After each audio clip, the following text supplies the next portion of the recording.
Ramadan adalah madrasah,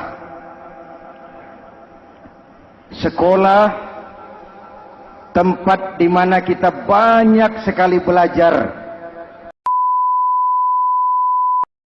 Assalamualaikum warahmatullahi wabarakatuh.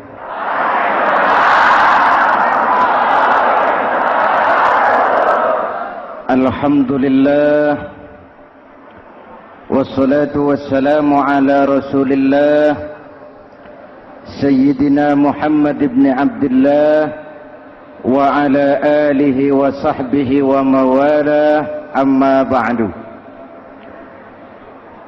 Hadirin hadirat ma'asyiral muslimin yang saya cintai, Ramadan adalah madrasah, sekolah, tempat di mana kita banyak sekali belajar tentang hidup dan kehidupan, supaya kita lebih siap menghadapi hidup, supaya kita punya wawasan, supaya kita mampu melihat persoalan jauh ke depan, supaya kita tidak terjebak pada keuntungan sesaat tapi merugikan jangka panjang. Malam ini saya ingin mengajak kita semua melihat kurikulum Ramadan. Pelajaran apa yang diberikannya kepada kita? Pertama, Ramadan mengajarkan kita menjadi orang-orang yang sabar, ulet, dan tahan uji. Ini zaman di mana persaingan tajam. Betul? Jangankan jadi pejabat tinggi, jangankan jadi pengusaha sekarang ini, jadi kiai saja kalau tidak sanggup bersaing,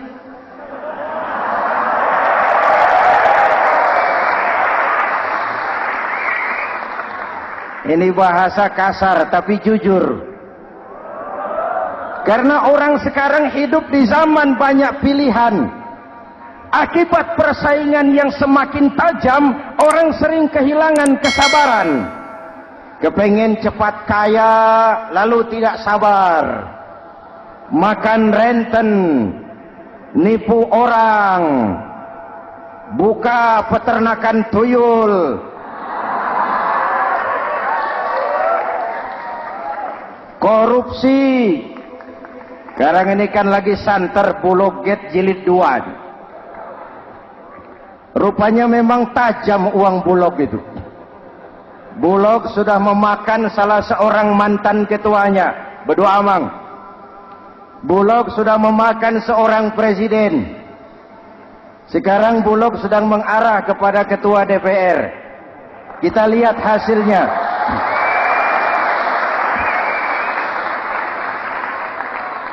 Tentu saja kita prihatin, karena kita tahu ekonomi kita sedang sulit.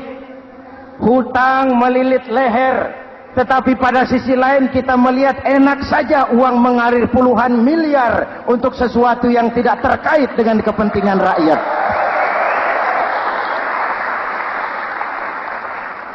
Karena itu puasa mendidik kita sabar, biar lapar melilit perut, biar haus mencekik tenggorokan. Kalau maghrib belum datang, jangan sentuh makanan, jangan ambil minuman. Sabar. Betul?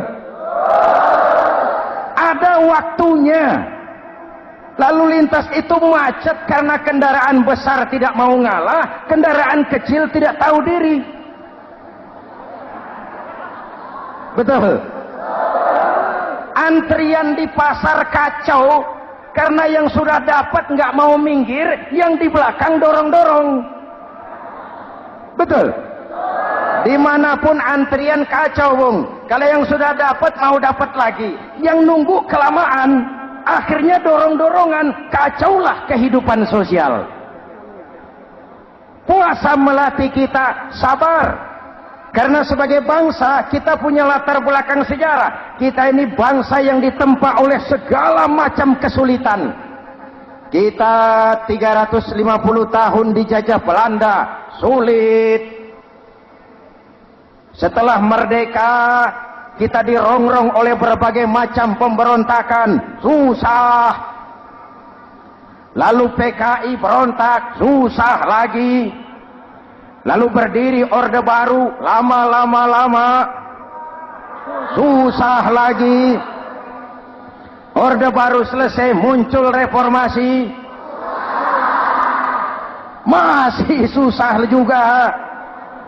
Kita bangsa yang ditempa oleh kesulitan, bangsa yang tahan bantingan, bukan bangsa yang cengeng. Karena itu mari kita menjadi diri kita. Kita akan gagal kalau kita mau jadi orang lain. Kita akan gagal kalau kita hidup di bawah bayang-bayang orang lain. Jadilah kita diri kita sendiri. Sabar, ulet, dan tahan uji. Inilah kurikulum pertama dari pelaksanaan ibadah puasa. Sehingga dengan dibekali sifat sabar, kita bisa mengendalikan diri. Manusia hebatnya ya. Ayo kita banding-bandingkan. Malaikat, binatang, manusia. Malaikat tidak diberi nafsu, hanya diberi akal. Kalau malaikat tidak pernah salah, wajar. Jibril nggak pernah korupsi ayat. Ah, ini ada ayat bagus, saya pakai sendiri saja ini. Tidak. Malaikat maut tidak pernah salah address mencabut nyawa orang yang belum waktunya mati. Tidak pernah. Dan itu wajar. Malaikat makhluk tanpa alternatif. Secara instinktif dia diciptakan untuk taat. Sebaliknya binatang diberi otak tapi tidak diberi akal. Binatang hanya diberi nafsu. Kalau binatang tiap hari salah, wajar. Ayam, kalau sudah datang syahwatnya, tidak usah menoleh, ini banyak orang apa tidak? Betul. Kuda keliling kota tidak pakai celana, tenang saja. Betul. Dan wajar, namanya juga binatang. Sedangkan manusia diberikan akal dan diberikan nafsu. Tiap hari terjadi perjuangan. Kadang akal menang, kadang nafsu yang menang. Ketika akal menang, kita lebih tinggi dari malaikat. Ketika nafsu yang menang, kita lebih rendah daripada binatang. Hadirin yang saya cintai, itu pelajaran pertama, sabar, ulet, tahan uji. Lalu pelajaran yang kedua, melahirkan sikap istiqamah, punya stabilitas temperatur batin, istilah sekarang. Soal istiqomah ini saya tidak akan menjelaskan pengertiannya, saya mau cerita saja. Mau dengar nggak? Ini tentang istiqomah. Dalam satu pertempuran, Jenderal Salahuddin Al-Ayyubi bersama tentaranya, tentara Islam, pernah mengalami kekalahan. Karena kalah, banyak yang ditahan jadi tawanan orang-orang kafir, beberapa perwira dan banyak ofsir. Tercatatlah ada 3 orang ofsir jadi tawanan raja kafir ini. Satu hari raja kafir musyawarah dengan perdana menterinya. Perdana menteri, saya tuan raja, ini tawanan Islam ini enaknya diapain? Kalau enaknya sih dibunuh saja tuan raja, selesai urusan. Soal bunuh sih gampang, Perdana Menteri. Maksud tuan raja, bujuk saja agar dia meninggalkan Islamnya, ikut ke agama kita. Nanti kita kasih hadiah. Begitu. Iya, baiklah. Besok saya sidang 3-3-nya. Besoknya ini 3 ofsir disidang di tempat terbuka langsung oleh Perdana Menteri. Mula-mula dipanggil ofsir pertama. Ofsir pertama, ya Perdana Menteri, sini. Baik. Kamu tahu kamu siapa? Tahu. Siapa kamu? Tawanan. Iya, kalau tawanan bisa diatur kan? Diatur bagaimana? Kamu mau nggak ikut saya bersama Tuan Raja meninggalkan Islam agamamu, mengkhianati saudara-saudaramu sebangsa, setanah air, sekeyakinan, ikut dengan saya, tinggalkan Islam. Nanti kamu akan saya angkat jadi pejabat tinggi, gaji cukup, rumah cukup, kendaraan cukup, istri cukup. Tapi kalau kamu menolak, kamu akan saya bunuh. Tuan Perdana Menteri, ya. Apa Anda menyangka selama ini saya berjuang karena kepengen kedudukan yang tinggi? Nih.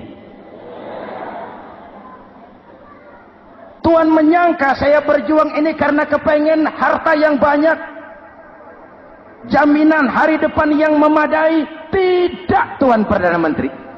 Saya tinggalkan keluarga, kampung halaman, sanak famili, handai taulan. Saya jihad karena mengharap ridho Allah Subhanahu wa ta'ala. Tapi sekarang kamu tawanan kan? Itu resiko perjuangan. Kamu tidak mau meninggalkan Islam? Tidak. Kamu akan saya bunuh. Silakan. Kamu tidak takut mati? Tidak. Kamu berani? Dari kemarin. Apa dikira baru sekarang saya berani? Tuan Perdana Menteri, saya berharap memang saat-saat seperti ini bisa saya temukan. Ibadah saya sedikit, solat saya kurang, puasa saya kurang. Barangkali dengan jihad saya bersimbah darah, mati di tangan Tuhan, Allah akan mengampuni dosa-dosa saya dan saya dapat tiket untuk mencapai keridhaannya.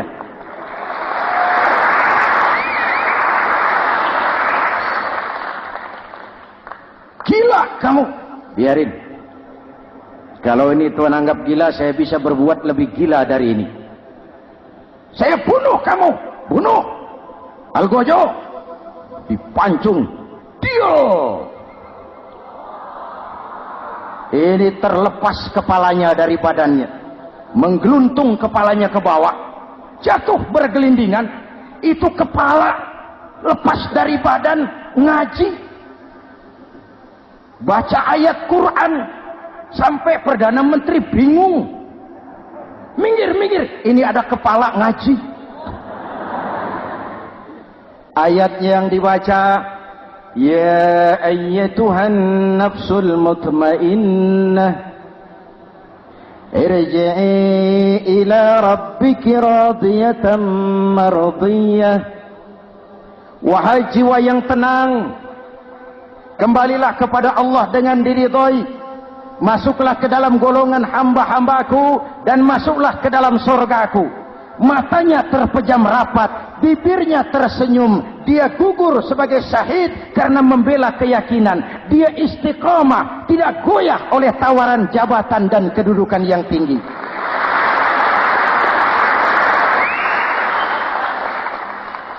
Perdana Menteri geleng kepala, dasar orang Islam. Panggil officer kedua. Officer kedua. Ya, Perdana Menteri. Kamu sudah lihat temanmu yang barusan? Sudah. Mati kan? Mati. Kamu bagaimana? Mau tetap berjuang untuk Islam atau ikut kami? Jabatan tinggi, kedudukan tinggi, rumah tinggi. Bagaimana? Atau mau mati seperti teman kamu barusan? Sudah kamu pikir? Sudah, Perdana Menteri. Sudah apa? Sudah, jangan banyak omong. Maksud kamu apa?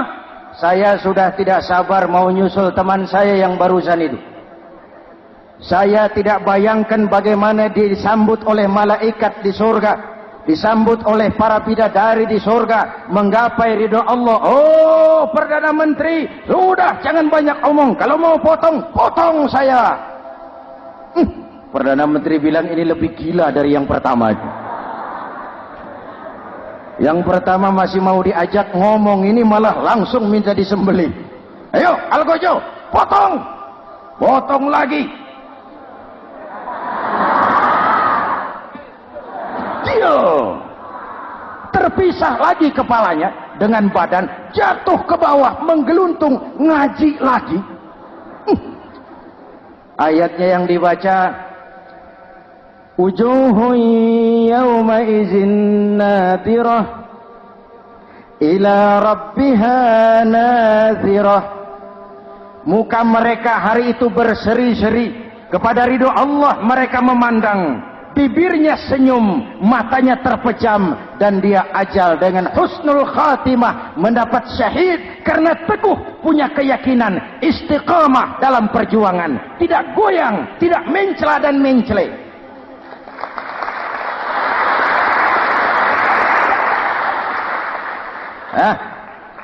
Opsi ketiga, sini.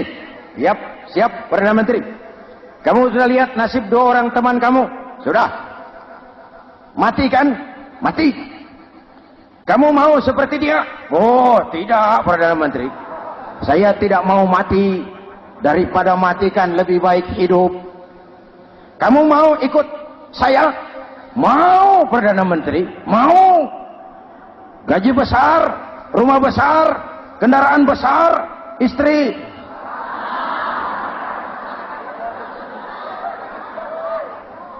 Mau, Perdana Menteri, saya mau. Daripada tidak jadi apa-apa, kan lebih baik jadi apa-apa. Daripada tidak punya apa-apa, kan lebih baik punya apa-apa. Oh, jadi kamu selama ini berjuang karena mau cari apa-apa? Iya. Bagus. Nanti saya musyawarah sama raja. Kamu diangkat jadi bupati di mana? Tunggu ya. Perdana Menteri laporan, Tuan Raja. Ya, ini opsi ketiga kelihatannya baik ini. Dia mau mengkhianati teman-temannya, sebangsa, setanah air, sekeyakinan. Mengkhianati bangsanya, meninggalkan agamanya. Dia mau ikut kita. Kita angkat jadi pejabat, di mana dia? Raja senyum. Oh, soal angkat mengangkat sih gampang, Perdana Menteri. Cuma saya pikir-pikir opsi ketiga ini kok tegel-tegelin. Kok sampai hati ya? Temannya sendiri, seiman, sekeyakinan, sebangsa, setanah air, dikhianati karena mengejar jabatan, harta, kedudukan. Orang itu, Perdana Menteri, kalau sudah mau mengkhianati saudaranya sendiri, apalagi orang lain.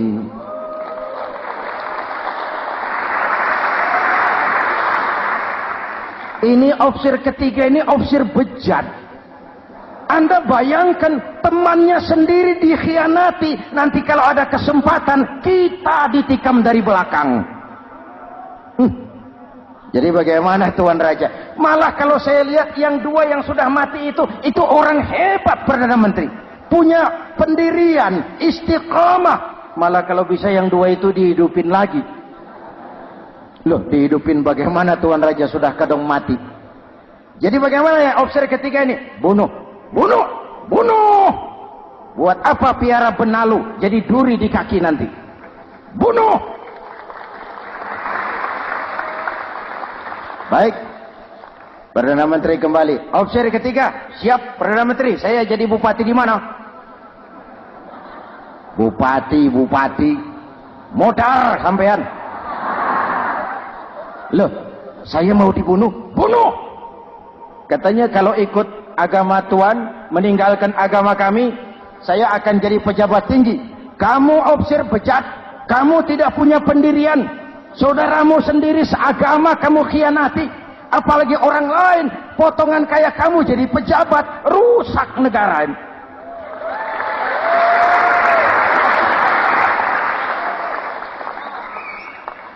Hadirin hadirat yang berbahagia, saya lanjutkan cerita ini. Nanti kesimpulan diambil sendiri-sendiri. Jadi saya mau dibunuh, Tuan Perdana Menteri. Ya, kamu mau dibunuh. Tidak jadi pejabat. Tidak. Kamu bejat. Bejat kok mau jadi pejabat. Nanti juga kalau kamu jadi pejabat, paling kerjamu memperkaya dirimu sendiri. Paling banter keluargamu dan golonganmu. Rakyat tetap saja tidak terurus.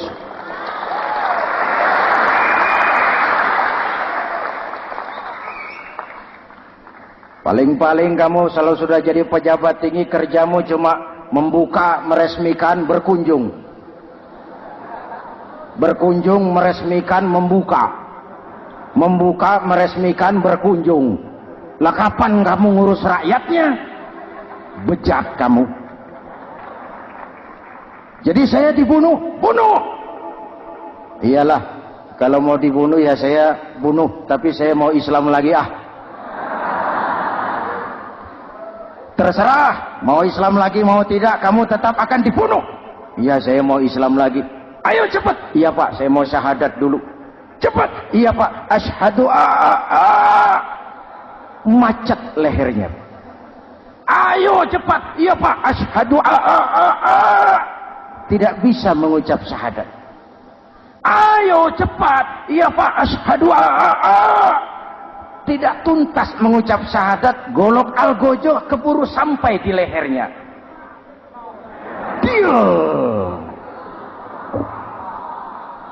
Darah mancur, pisah kepala dengan badan, menggeluntung ke bawah. Ngaji lagi. Dia bekas santri, masih bisa ngaji. Cuma ayat yang dibaca lain sama dua temannya tadi. Ayat yang dibaca, afaman haqqa alaihi kalimatul azab, afaman haqqa alaihi kalimatul azab, afa anta tunkizu man finnar. Ini ayat yang dibaca. Orang yang memang sudah dapat vonis akan mendapat azab, bisakah kamu menyelamatkan dia dari neraka? Bertahun-tahun berjuang di bawah bendera Islam untuk kejayaan Islam. Di akhir hayatnya dia tergoda oleh kedudukan dan harta, oleh jabatan dan pangkat. Ia bergeser, imannya rapuh, hilang istiqomahnya, ditinggalkan agamanya, dan dalam keadaan begitu dia mati. Dia su'ul khatimah. Na'udzu. Hadirin, apa guna saya ungkapkan ini? Mari kita belajar. Perlu stabilitas temperatur batin. Saya sering katakan, berapa banyak orang waktu di bawah teriak-teriak, berantas korupsi, ganyang korupsi, sikat korupsi, cuma karena belum dapat kesempatan. Begitu dapat kesempatan, korupsinya lebih gila dari yang dia teriaki. Betul?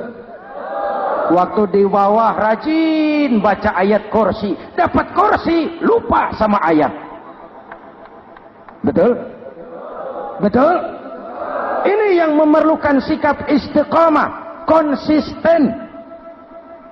Hanya dengan semangat seperti ini, maka kita tidak akan goyah oleh tantangan yang bagaimanapun beratnya.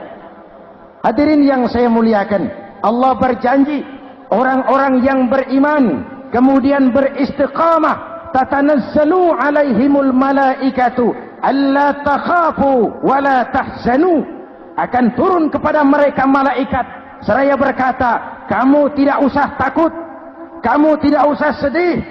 Allah akan memberikan pertolongan kepada orang-orang yang istiqamah. Ayo kita tetap istiqamah melaksanakan ibadah hanya kepada Allah Subhanahu wa ta'ala. Nah, yang ketiga, ikhlas. Allahumma lakasumtu, untuk engkau saya berpuasa. Orang mau puji atau tidak bukan soal, orang mau lihat atau tidak bukan soal. Kalau sudah berbuat, yang penting karena Allah saja. Keikhlasan itu, kalau amal kita adalah jasad, ikhlas adalah ruh. Saudara, hari Jumat jam 9 pagi sudah berangkat ke masjid. Apa tidak bagus? Bagus. Sarungnya baru. Samarinda kelas BHS. Sajadah tebal. Tasbih panjang. Jam 9 sudah berangkat. Iya. Padahal sholat jam 12. Betul. Apa pahalanya besar? Nanti dulu. Itu berangkat jam 9 itu maunya apa? Pameran sarung? Atau di dekat masjid ada janda? Atau apa? Disinilah peran keikhlasan. Keikhlasan itu bukan kata. Malah kalau kita, saya ikhlas loh, biasanya tidak ikhlas kalau sudah ngomong begitu. Ikhlas itu amalan batin. Puasa ini menyelamatkan kita dari penyakit riya. Saya ingatkan Al-Ghazali bilang penyakit dua macam, penyakit zahir dan batin. Bedanya apa? Pertama, penyakit zahir yang punya lebih tahu dari orang lain. Tapi penyakit batin orang lain lebih tahu dari yang punya. Kalau kita punya kanker darah tinggi, kita tahu, orang lain tidak. Tapi kalau kita sombong, hasut, dengki, orang lain kadang-kadang lebih tahu dari kita yang punya. Betul? Yang kedua yang dahsyat, sehebat-hebatnya penyakit zahir cuma merusak dunia.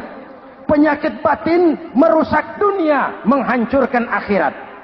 Ginjal mati, darah tinggi mati, tumor mati, kanker mati, leukemia mati, tapi tidak berakibat akhirat. Tidak ada penduduk neraka ditanya, kenapa kamu masuk neraka? Tumor, Pak. Tidak ada. Tidak ada. Sehebat-hebatnya penyakit zahir cuma merusak dunia, tapi penyakit batin merusak dunia, menghancurkan akhirat. Sombong, penyakit batin, di dunia dijauhi orang, di akhirat neraka tempatnya. Kikir, penyakit batin, di dunia dijauhi orang, di akhirat neraka tempatnya. Betul? Maka Al-Ghazali heran, kalau diserang penyakit zahir kita panik, cepat-cepat cari dokter. Tapi kalau diserang penyakit batin kita tenang-tenang saja. Padahal penyakit batin merusak dunia dan lebih hebat lagi menghancurkan akhirat. Maka puasa melahirkan keikhlasan. Agar di dalam melaksanakan ibadah cuma kita dan Allah saja. Inilah jiwa dan semangat yang sekarang ini pun sudah mulai menjadi langka. Semuanya karena akhirnya yang subur mental penjilat. Sumuhun dawuh, pasukan kulunuun, barisan asal bapak seneng, pasukan kumaha juragan wae, organisasi oke bos. Kita miskin dengan orang-orang yang punya prinsip, yang berani berkata ya terhadap yang benar, sanggup berkata tidak terhadap yang tidak benar, apa dan bagaimanapun resikonya. Kita terlalu kaya dengan barisan asal bapak seneng, pasukan oke bos, organisasi kumaha juragan wae, dan kita miskin dengan orang-orang yang punya kepribadian, yang tegar dan istiqomah apapun resiko yang dihadapinya.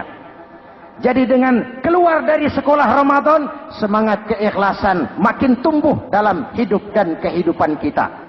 Ibu bapak hadirin hadirat yang berbahagia, itulah makanya puasa disebut ibadah sirriyah, ibadah abstrak, cuma kita dan Allah saja yang tahu. Ini lebih mendorong semangat keikhlasan.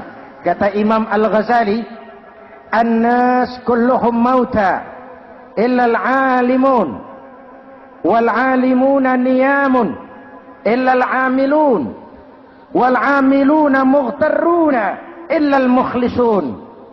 Manusia itu mati kecuali orang yang berilmu. Orang yang berilmu walaupun hidup tidur, kecuali yang mengamalkan ilmunya. Dan orang yang mengamalkan ilmunya banyak yang tertipu, kecuali yang ikhlas di dalam mengamalkan ilmunya. Manusia mati kecuali yang berilmu.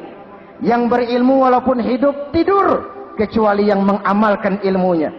Yang mengamalkan ilmunya banyak yang tertipu, menyangka amalnya sudah banyak, sholatnya sudah hebat, zakatnya sudah luar biasa, jihadnya sudah mantap. Banyak yang tertipu kecuali yang ikhlas di dalam mengamalkan ilmunya. Jadi amal tanpa ikhlas, jasad tanpa ruh. Itulah makanya nuansa Ramadan dengan ibadah puasa mengembangkan semangat keikhlasan di antara kita semua. Mari kita baca doa sama-sama munajat, mohon pertolongan Allah agar kita diselamatkan dari penyakit riya dan ditumbuhkan semangat keikhlasan. Ala hadhihi niyyah wa ila hadratin nabi. Al-Fatihah. Bismillahirrahmanirrahim. Alhamdulillahi rabbil alamin. Ar-Rahmanir Rahim. Maliki yaumiddin. Iyyaka na'budu wa iyyaka nasta'in. Ihdinas siratal mustaqim.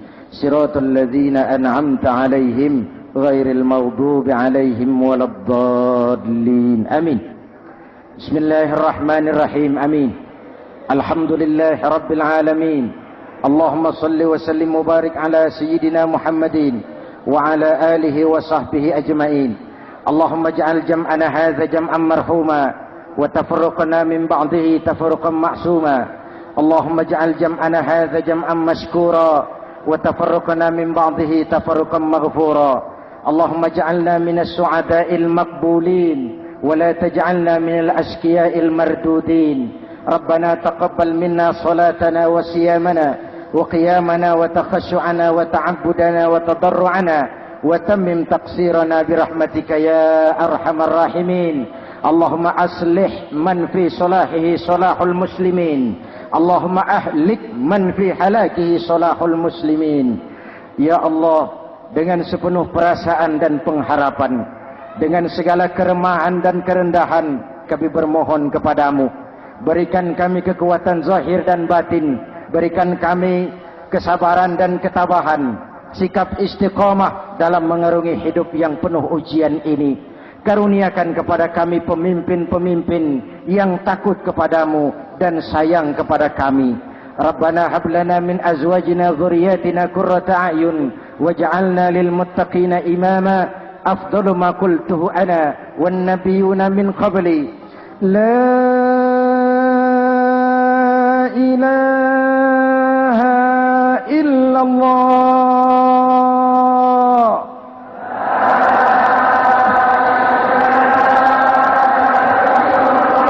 La ilaha illallah.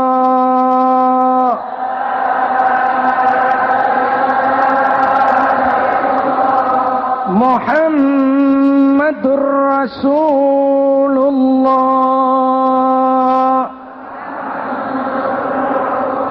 Amin. Kalimatu haqqin 'alaiha nahya wa 'alaiha namut wa 'alaiha wa biha nub'atsu insyaallah minal aminin birahmatika ya arhamar rahimin. Sallallahu ala sayyidina Muhammadin wa ala alihi wa sahbihi ajma'in. Ana rabbika rabbil izzati amma yasifun. Salamun alal mursalin walhamdulillahi rabbil alamin. Assalamualaikum warahmatullahi wabarakatuh.